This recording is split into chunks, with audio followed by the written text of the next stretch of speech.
సాక్షి apologetics ఎందుకింత సైలెంట్‌గా ఉంది ఇప్పుడు? Good question. అయితే సైలెంట్‌గా ఎలా ఉంది అన్నది నా అభిప్రాయం. నా తిరిగి ప్రశ్న. ఎందుకు అనంటే, తిరిగి నేను ప్రశ్నిస్తున్నాను. గత సంవత్సరం దాదాపు సాక్షి అపాలజెటిక్స్ నెట్వర్క్ 4 డిబేట్స్ చేసింది. అంటే సాక్షి అపాలజెటిక్స్ ఈ ఈ తెలుగు రాష్ట్రాలకు ఇచ్చినటువంటి ఒక అనూహ్యమైన గిఫ్ట్ ఏమిటి అనంటే, వాగ్వాదం. అంటే కలిసి తార్కికంగా చర్చించటం అనేది కామన్ చేసేసింది. ఒకప్పుడు చర్చించటం అనంటే ఎంతో సిద్ధపాటు, ఎంతో నానా హంగామా హైలైట్ చేసి దాన్ని ఏమేమో చేసి ఒక డేట్ అనుకుని ఆ వర్గం వాళ్ళు ఈ వర్గం వాళ్ళు తండోపతండాలుగా వచ్చి కూర్చొని మాట్లాడి వెళితే అదొక డిబేట్ అయ్యేది. కానీ సాక్షి అపాలజెటిక్స్ నెట్వర్క్లో మేము చేసిన ప్రయత్నం ఏమిటి అని అంటే, ఒక సాధారణమైన ఒక ఈవెంట్ లాగా దాన్ని వారానికి 1,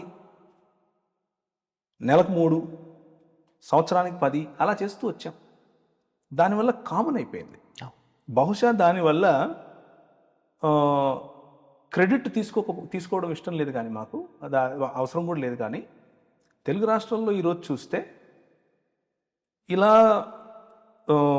వారానికి 1 చొప్పున చేసే చర్చల కారణంగా తండోపతండాలుగా వచ్చారు. తెలియని వారు, మాకు తెలియని వారు తండోపతండాలుగా వచ్చి ముందుకొచ్చి మాట్లాడుతున్నారు. వాళ్ళంతా చేస్తున్నప్పుడు వాళ్ళని గౌరవించాలి. వాళ్ళంతా చేస్తూ ఉన్నప్పుడు వాళ్ళ కృషి ఫలించాలి కదా.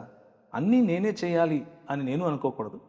అన్నీ మేమే చేయాలి అని సాక్షి అపాలజెటిక్స్ వారు అనుకోకూడదు. అన్నిట్లో మేమే ముందుండాలి అని ఏ సమాజం వాళ్ళు అనుకోకూడదు. ఏ ఏ ఏ ఆర్గనైజేషన్ అనుకోవాల్సిన అవసరం లేదు. ఎవరు చేసినా గురి ఒకటే. ఎవరు చేసినా మనకున్న కామన్ గోల్ ఏమిటి అని అంటే, దేవుని రాజ్యం ప్రకటింపబడాలి. సమర్థవంతంగా దేవుని రాజ్యానికి వ్యతిరేకంగా వస్తున్న భావజాలం నిలువరించబడాలి. అది తెలుగు రాష్ట్రాల్లో జరుగుతుంది. చాలామంది మాట్లాడుతున్నారు. తెలిసిందైనా తెలియకపోయిందైనా ప్రయత్నం చేస్తున్నారు. ఇంతకుముందు ప్రయత్నం అంటే ఎక్కడ కనిపించేది? కేవలం కొంతమంది తొడలు కొట్టేవాళ్ళు కనిపించేవాడు. కేవలం కొంతమంది బూతులు మాట్లాడేవాళ్ళు కనిపించారు. సబ్జెక్టు తక్కువ, సినిమా డైలాగులు ఎక్కువ కనిపించాయి. ఎక్కువగా ఇలాంటిది కనిపించే తెలుగు రాష్ట్రాల్లో కండకు కండ కాంటెంట్ మాట్లాడే వాళ్ళ సంఖ్య చిన్న చిన్న పిల్లలు ఎంతమంది ఉన్నారు ఇప్పుడు?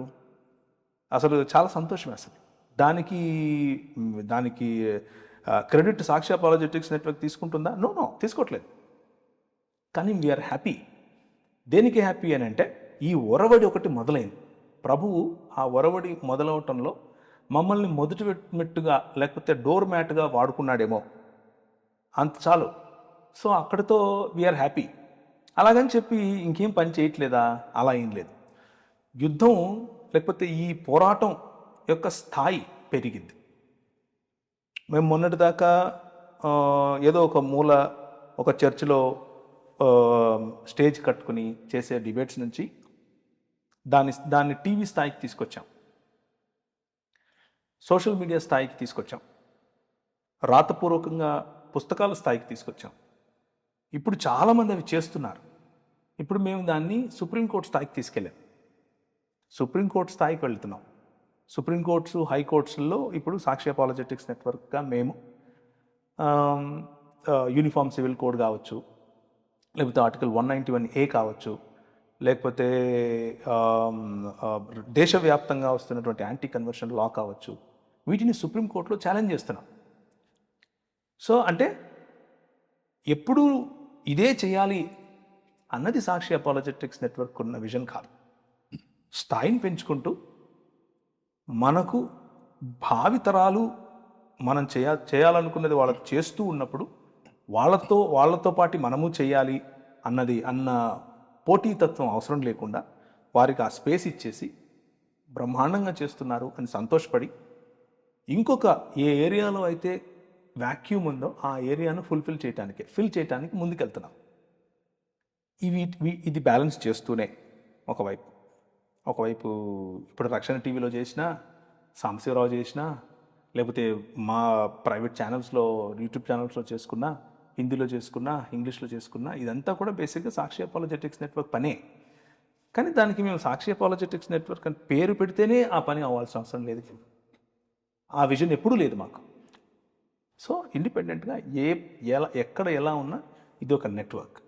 తమిళనాడులో పని ఆగలేదు, కేరళలో పని ఆగలేదు, కర్ణాటకలో పని ఆగలేదు, గోవాలో పని ఆగలేదు.